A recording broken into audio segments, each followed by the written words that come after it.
Welcome inside episode 512 of the Locked On Senators podcast. I'm Ross Levitan on the outskirts of enemy territory in Winnipeg, Manitoba, alongside Brandon Piller out in Golden, BC. And it's a historic day for the Ottawa Senators. They face the Seattle Kraken for the first time in franchise history. And after a long time on the road, Ross, the Sens are going to enjoy some home cooking and full capacity at the CTC. So get out there and support the boys, guys. And hey, it was a nice game for the Belleville Senators yesterday as they beat the Providence Bruins 4-1. We got lots of Senators hockey to tee up, recap, plus a special participant in this morning's skate, but without a special jersey. Who was wearing a regular contact jersey? We'll tell you that and more. This is the Locked On Senators podcast, your team every day. Locked On Senators, your daily podcast on the Ottawa Senators. Part of the Locked On Podcast Network, your team every day. Thank you for making Locked On Senators your first listen on this Thursday, March 10th. And Pilsy, I got a little too excited when I saw Drake Batherson lined up next to Brady and Norris at this morning's skate. Ross, you weren't the only one. I think all of Sens Twitter decided that Drake Batherson was coming back and he was going to be on the top line, top power play. I think some people already penciled in a couple points, making bets at betonline.net for Drake Batherson. Anytime scorer. Yeah, the 3-point. Oh, wrong way. The 3-point bet for Ross over here. Oh. But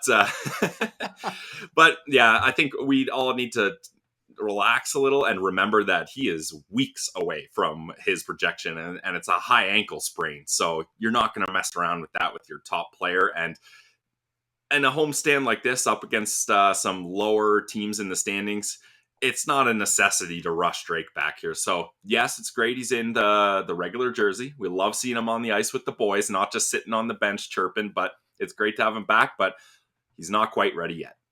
No, but as you just alluded to, being in the regular contact jersey gives me hope that he's ahead of schedule. The last time we heard him talk to the media, he said that the doctors were really impressed with how things were healing up. He's feeling good. He's now been on the ice 5 or 6 sessions by himself or with Shane Pinto as the team was on the road. So now coming back, and then Connor Brown was the other domino here because he was again not on the ice for morning skate, just like he wasn't in St. Louis either, but he ended up playing that game. DJ says no lineup change. We'll get to all that later, but it was just natural that Connor Brown, who had been skating with Norris and Tkachuk, he takes the morning off, so why not get a little bit of that juice back with those three who have produced some of the best offensive numbers as a line in the NHL this season. Mike Kelly, a friend of the show, tweeted that out. I think they're 4th right now behind some heavy hitters. So it will be awesome when Drake gets back. And when the injury happened and you hear it's a high ankle sprain, Pills, you wonder, like, is he done for the season? Sounds like there's going to be at least a handful, if not a dozen games that he'll be back for. So that's awesome to look forward to if you're a Sens fan.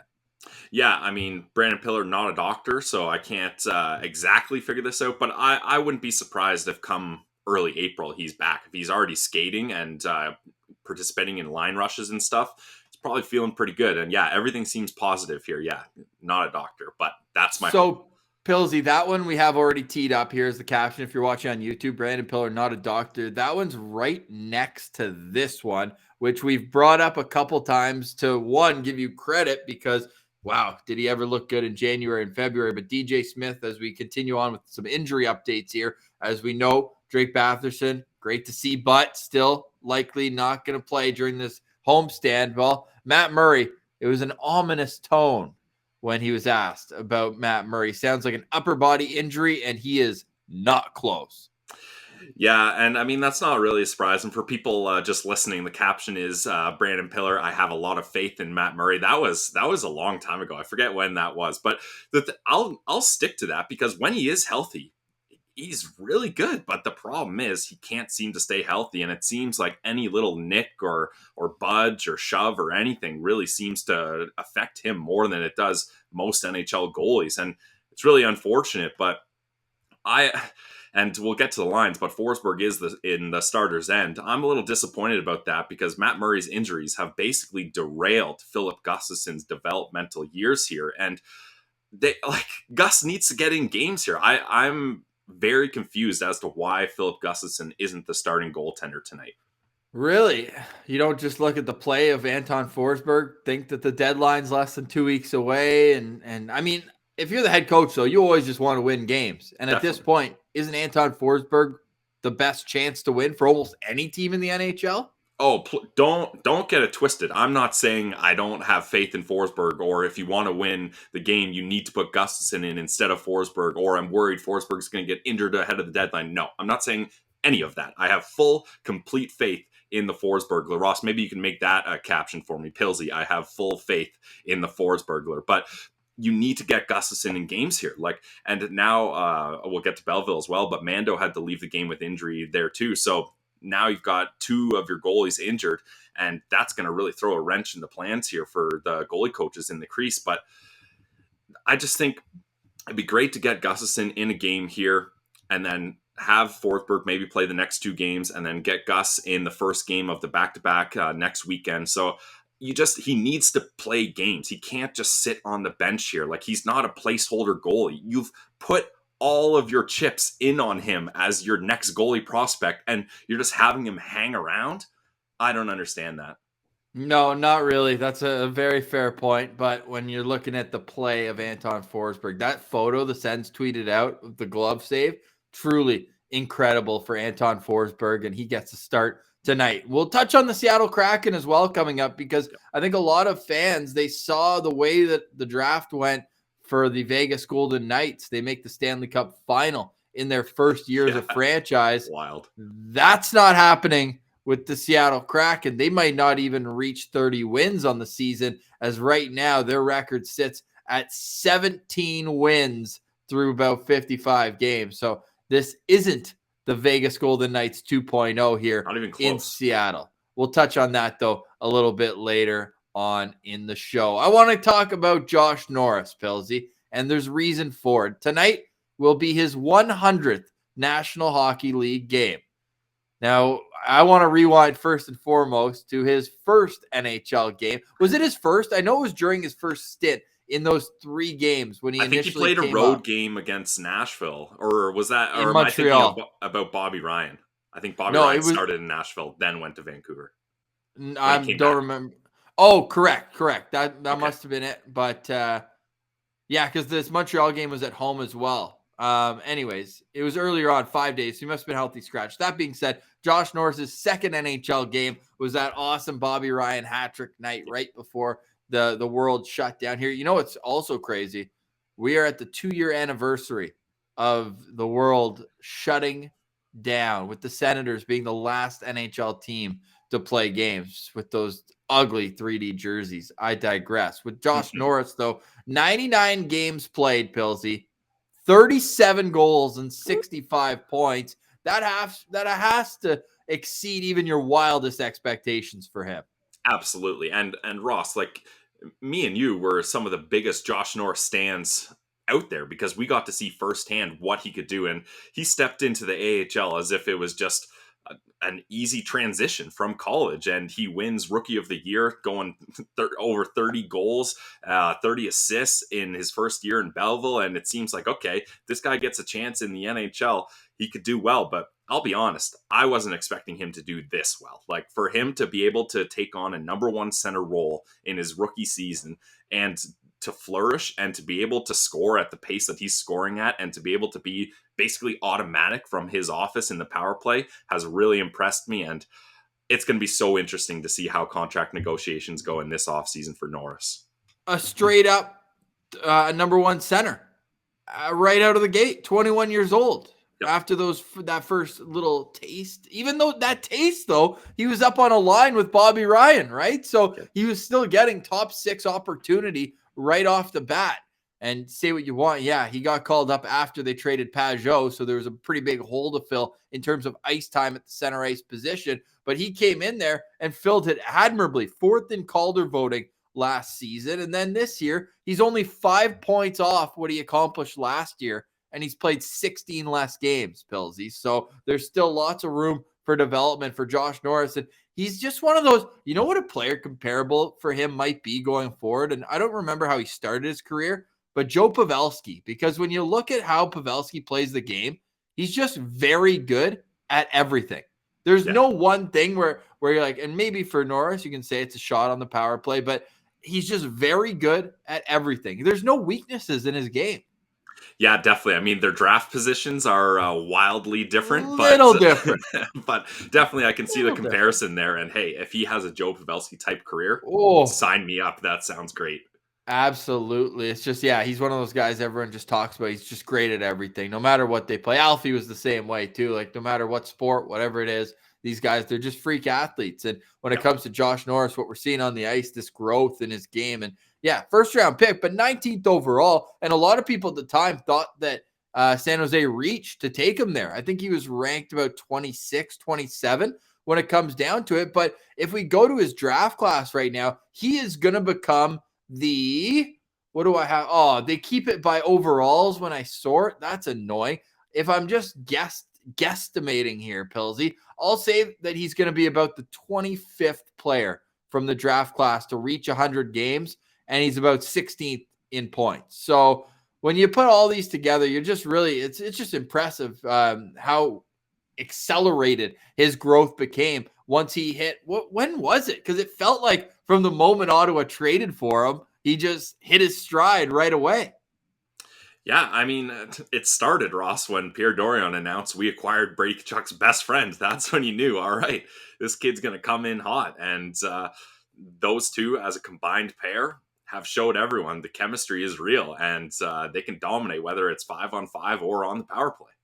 Yes. So we're excited to see Josh Norris play game number 100 right on home ice. And that's just a nice bonus from tonight's game. We know that with the way games were postponed earlier this season, there were going to be more and more home games later on. And the Senators have to take full advantage of that. Pilsy, this upcoming homestand, I'm going to get your take on it on the other side of the break here, because I'm curious what you believe their record could be on it. I know I asked you yesterday, but now I really want to zone in and maybe analyze a little bit more of their opponents along the way and why you believe they could go so and so on, what the record could be.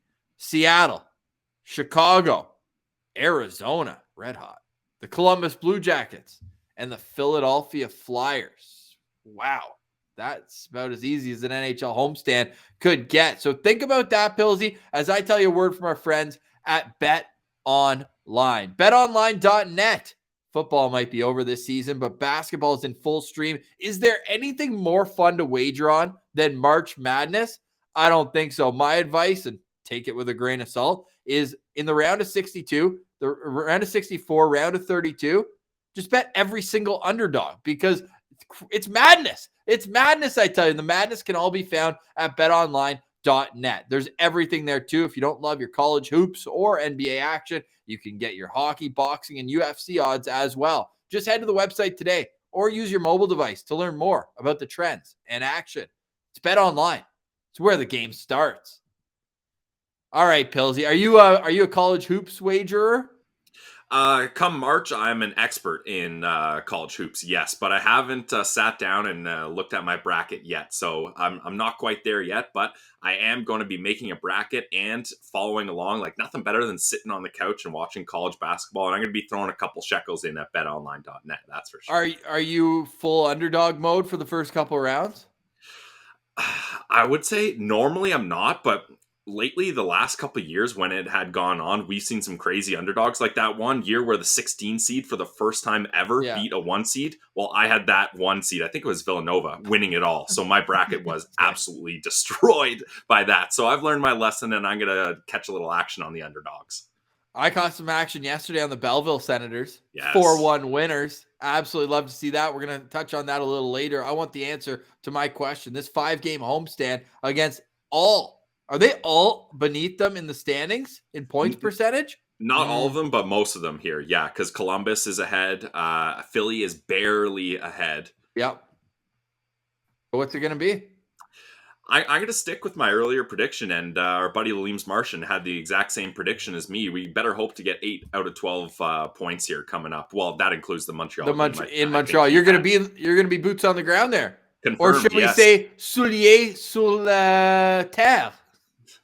your French is better than mine, so I'll take your word that's what that means. But yes, I am going to be boots on the ground in Montreal. I got my tickets. I'm stoked. I've never been to the Bell Center, so I'm very excited about that.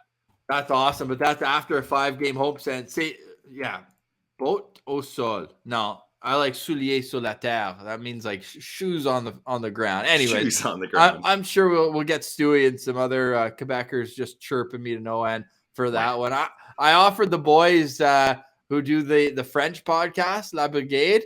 I offered to go on as a guest, and I said, my French, ce n'est pas joli, but I think I could handle it. Anyways, I hope. Je suis parle un petit peu français. Un petit peu. Tu ne peux pas arriver là-bas. All right, here we go. So we've got a big homestand. We'll preview that one. Let's hit Belleville right now, though, because that was a phenomenal win. And we talked with David Foote yesterday. You can find that in tomorrow's Locked On Senators. Travel day for Pilsy, but we don't take days off. So we'll have a Belleville report, but that was recorded just before Belleville took on the Providence Bruins. And in our chat with Footy, I said, Lassie Thompson, offensive defenseman or defensive defenseman? Is he putting it all together? The numbers are there, Pilsy. He'd gone 7 straight without a point, and I don't know if he was peering into the room listening to us say that, but it didn't take long for him to get that Tom bomb off and open the scoring.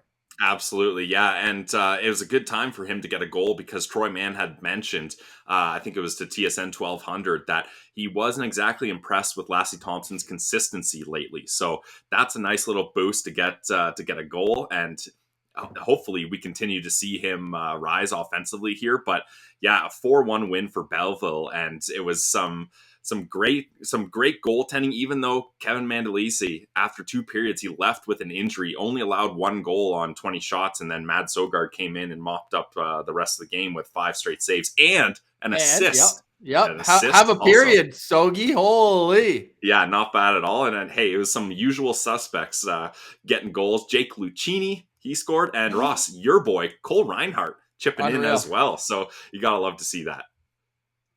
Man, 6th-round pick, and he's already producing as he is in the AHL. 5 shots on goal, +2 goal, and an assist for Cole Reinhardt. And yeah, the goal was an empty netter, but it was also shorthanded, so we'll give it to him there. Mark Kastelic, because Footy told us about that line. It's Kastelic with Reinhardt and Logan Shaw. So they did a lot of the damage. Shaw and Kastelic with 2 points each. Igor gets an assist on Jake Lucchini's goal, and what I love to see in this one, they're leading 1-0 after the first period. It's tied at 1 after the second. But to go out and score a goal in the opening minute of the third period to set the tone, that's one thing. But then to double down on it 5 minutes later and get a second goal and an insurance goal to go up 3-1, that in itself was great. And I know that some people hate to hear it, but you know what happened 40 seconds before Lucchini's goal at the start of the third period?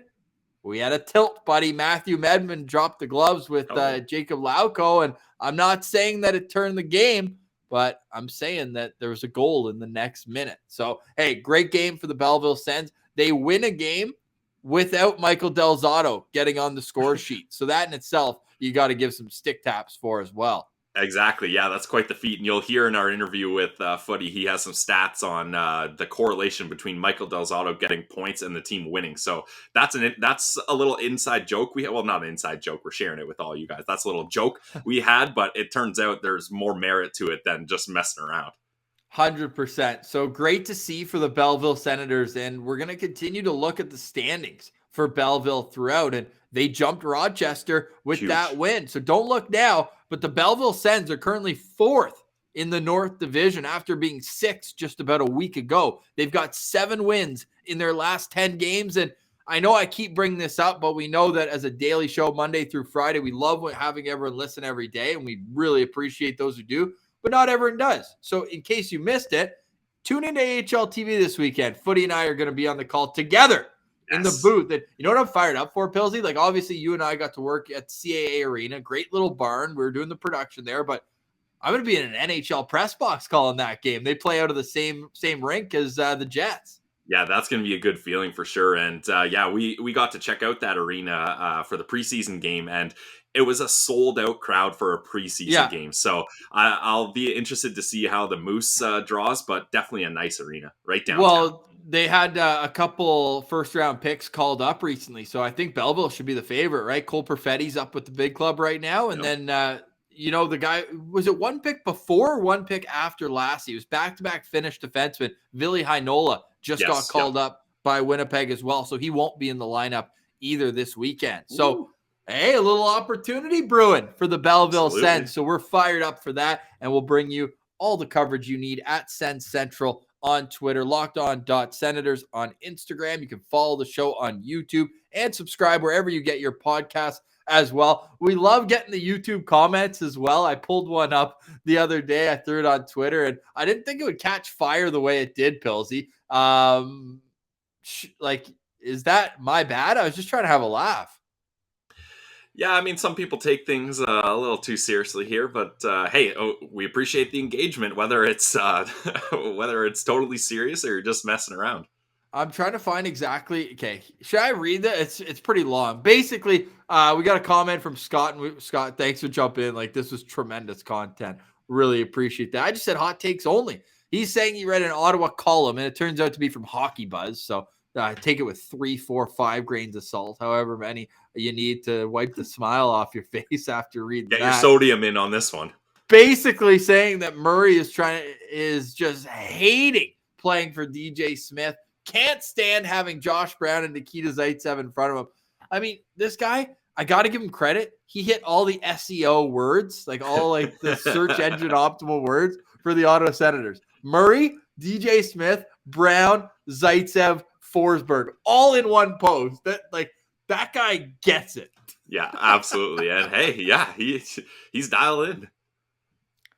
All right, Pilsy. So we will leave it there when it comes to that conversation. And I don't know. I almost put a parental advisory, like second piece in the thread, being like, this is the opposite of reporting. But I decided to just leave it. Have some fun with that. Remember, tonight after the game, you can join us in the postcast after each and every Ottawa Senators game. I'm going into the office for the second time. However, good thing I got a dinner break, so I'm going to try to make sure that I can join the boys. But if not, I'm sure Martian and Pilsy will be able to handle the duty there in the postcast. Martian's not too hungover. Oh, my God. We got to get this guy back on the rails. Although he'll be ready to go. I got faith in Ricky Martian, as he's very often referred to in the comments. And if you don't get that one, you'll have to jump in the postcast and see for yourself after tonight's game. The postcast, the numbers are so reflective on wins and losses. It's absolutely wild. So let's cheer for another 2 points tonight. Senators going up against the Seattle Kraken. Let's start with Seattle, and then we'll finish the show talking about the Ottawa Senators, our locked-on player, and keys to victory. But the Seattle Kraken, this is what you could do when you acquire no draft picks at all? All right. Yeah. You want to run through it, Pills? Yeah, let's go through it. So Seattle's top line: Geeky, McCann, Eberle, then Schwartz, Wenberg, Yarncroc. Then nice third line here: Appleton, Gord, Blackwell. And this is an overpaid fourth line here: Marcus Johansson with Sheehan and Donskoy. And then on defense, they're a very defense-first focused decor here. You got Giordano with Susi, Alexiak with Adam Larson, Dunn and Lazan. And we're not sure who's going to start here, but their goalies are Philip Grubauer and my guy, Chris Drieger. Your guy, Winnipeg's own Chris Drieger, as he's a local product to here. But you know what? Nick Paul was just talking about Chris Drieger. So I wonder if it will be him starting. Now, nobody in Seattle has a save percentage better than Chris Drieger's. 888. And it's not that good. Yeah. That's what we're looking at here with Seattle. That Grubauer pickup, like all the moves that Ron Francis made in free agency and the draft made me at least believe that he thought this was going to be a competitive team. It's not. They've got one win in their last 10 games. They're on a 3-game losing streak, and their top scorer has 33 points in 51 games. That's Jared McCann. So offense is at a premium if you're a Seattle Kraken fan and you're just hoping to see improvement. Now, they do have the number 2 pick, who's going to be a stud, Matty Beniers. I mean, he learned from Jake Sanderson his leadership, so he's got to be a stud. But when you're looking at what we're going to see tonight, Pillsy, like, I'm having trouble even picking a lookout player. I have one, but I was having a little bit of trouble because, man, this is just it's a group of guys. This is a group of guys. That's my expert analysis on how Ron Francis assembled this team without getting any draft picks at all. But I was starting to say, actually, and then I'll snap it back over to you. Chris Drieger was roommates with Nick Paul in Binghamton, of all places. So it would be cool if he could get one on Drieger tonight, if Drieger does end up playing. Yeah, and if you guys are long-time listeners, you'll know the little inside joke I had there. I said Chris Drieger's my guy because there was a point in time when Marcus Hogberg and Chris Drieger were both playing for the Brampton Beast, and I wanted to interview Marcus Hogberg, and the PR guy says, "Oh, Hogberg's not available, but you can talk to Sens prospect Chris Drieger," and I was like, nah. and now look at, he's still in the NHL. He got a good contract, and Marcus Hogberg's out in Sweden. So that's a little, that one's on me. I definitely regret doing that. It would have been great to chat with him while he was here. But Ross, if we're going to our lookout players, I'm going to start with mine, and it's Alex Wennberg. And Alex Wennberg is an enigma. He's very interesting. He's an assist machine. He had 46 assists in one season. He doesn't score a lot of goals, but I'm leading up to saying that, but it goes against that.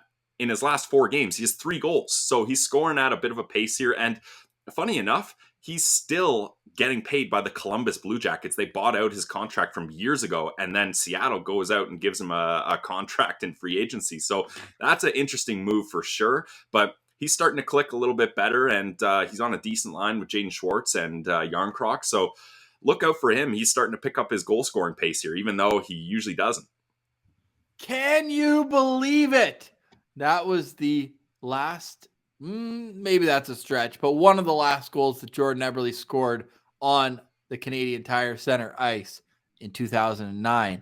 Team Canada, the comeback against Russia in the World Juniors. One of the greatest games in World Junior history. Isn't it crazy that was 13 years ago? We're getting old, Ross. We're getting old. 13 years ago. I was talking to Mikey DeStefano on Locked On NHL, and I made some sort of comparison. I forget what it was. Maybe I think it was the Joe Thornton trade. We're talking about trade deadlines, how it came out of nowhere. And he's like, maybe we can find a more modern example for some of our listeners. And I was like, wow, we are old. I'm reaching way too far back in the memory bank for that one. But I'm going to be looking out, I should say, for Jordan Eberle. And yes, that's a cute little story there with him scoring that goal for Canada on the ice in Ottawa. But I'm looking at a guy here who's a really good second, third line tweener. And I'm curious because obviously the season's not going the way Seattle would have hoped if they are expecting this to be a playoff team. So at what point does he become one of the best trade chips that they have with a little bit of term on his contract as well? So he's a guy who, like, would you keep him if you're Seattle? I think Seattle keeps him just because they want some consistent guys and they want some veteran leadership there. So I'd be surprised if he's a guy that they end up trading. And I don't think Seattle set this roster up to compete. I think they looked at the drafts coming up here. They looked at trying to lock down some key pieces like their goaltending, some of their defensemen to support a young rebuilding team. But yeah, definitely a lot of questionable decisions with that expansion draft. Probably on the no trade list for Jordan Eberle, but you know what? I wouldn't mind Ottawa going out and grabbing a guy like that. He's got 2 years left on his contract, AAV of 5.5, but he's making 4.75 in real money next year and 3.75 2 years from now. I don't know if they're going to, maybe that's not as legit as other guys that were throwing around names, but I think a lot of those names you're throwing around are pretty unrealistic.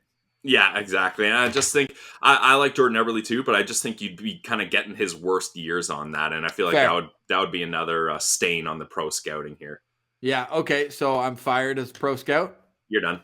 Yeah. He's 31 right now. So by the end of that contract, you're looking at 33. Yeah. Maybe it's not as much of an improvement. Anyways, he's my lookout player tonight. He's having a decent year. I mean, for Seattle standard, he's doing well. 33 points in 57 games, -26. That's a little The minuses chilly on Seattle are crazy, eh? Oh my god. Yeah, well, I mean, the team sucks. Like they're a bad hockey team. They're 25th in goals for and 31st in goals against. Only the Montreal Canadiens have allowed more goals this year than the Seattle Kraken.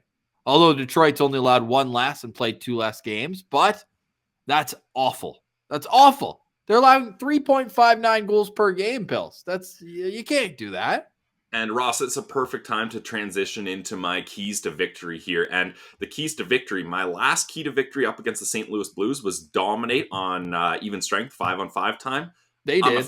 They did. And they dominated in the power play 2 for 2, 100%, not too shabby. But I'm going to flip the script here, Ross. They need to dominate on special teams because you mentioned how bad Seattle is. They are atrocious in special teams. Power play, 14.9%, good for 29th in the league. Okay, so maybe their PK with all those defensive defensemen that I talked about is better. Yeah, no. They're actually 29th as well in PK at a 74% penalty killing rate. So the Senators, now that you got Josh Norris back, you're coming off a 2-for-2 performance up against a contending team in your power play stats. Dominate here. And you know what would be nice? I want to see we don't know if Connor Brown's playing, so I want to see a shorthanded goal. I think you could get a shorty on a team like this. All right. You're calling So Alex Formenton, look out. Are you calling Alex Formenton with the shorty? I'm calling it Alex Formenton shorthanded goal. All right, I'm hammering Alex Formenton anytime goal scored tonight at betonline.net. Let's transition then into your locked on player in tonight's game.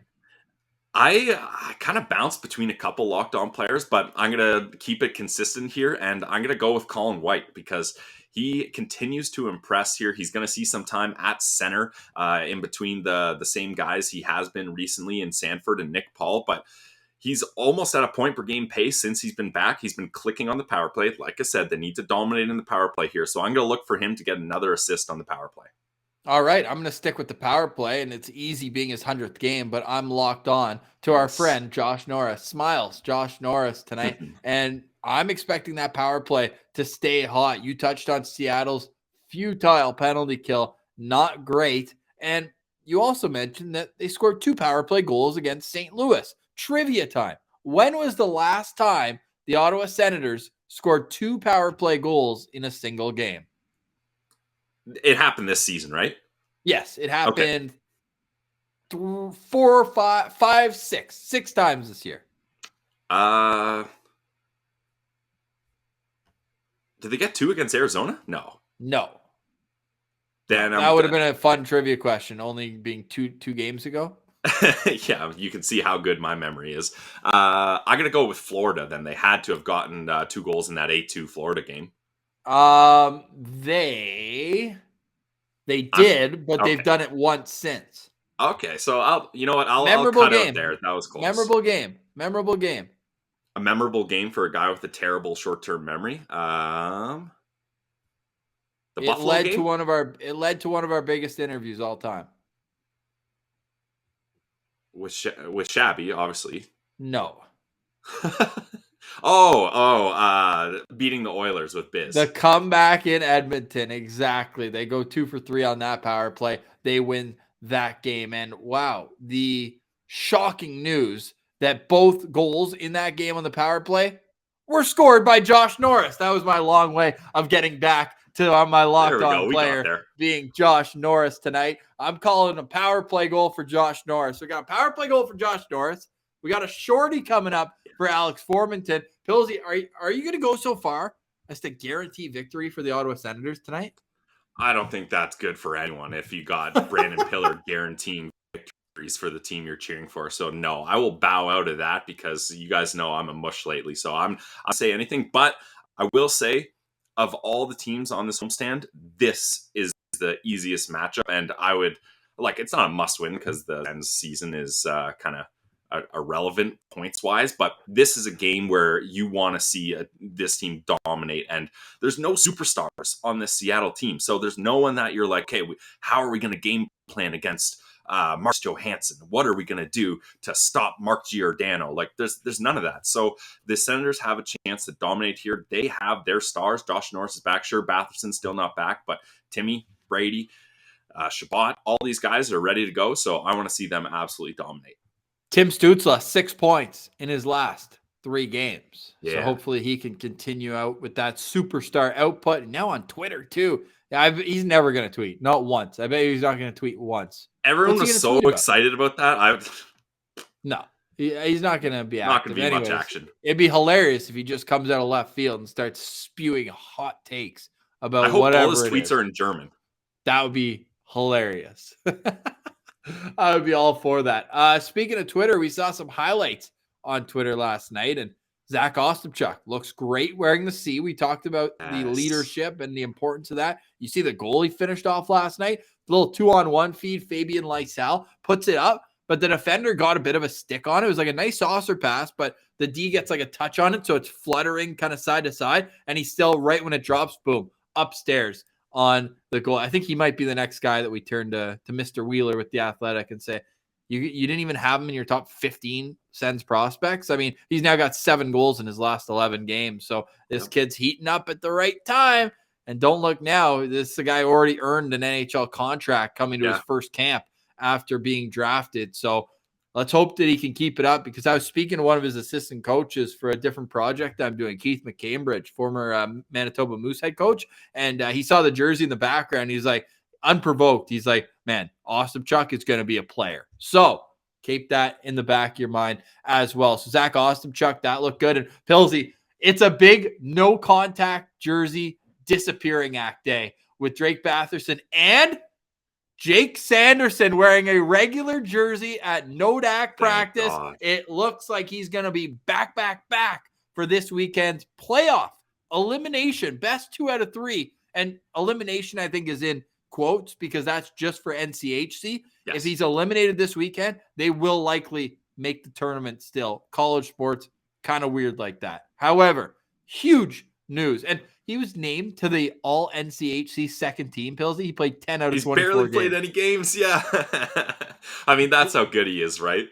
Yeah, Brad Schlossman said it shows the respect that he has around the league or the conference. Absolutely, yeah. And anyone who follows college hockey closely, they'll tell you they fully understand the abilities of Jake Sanderson. And I think it's very obvious that this will be his last season in college.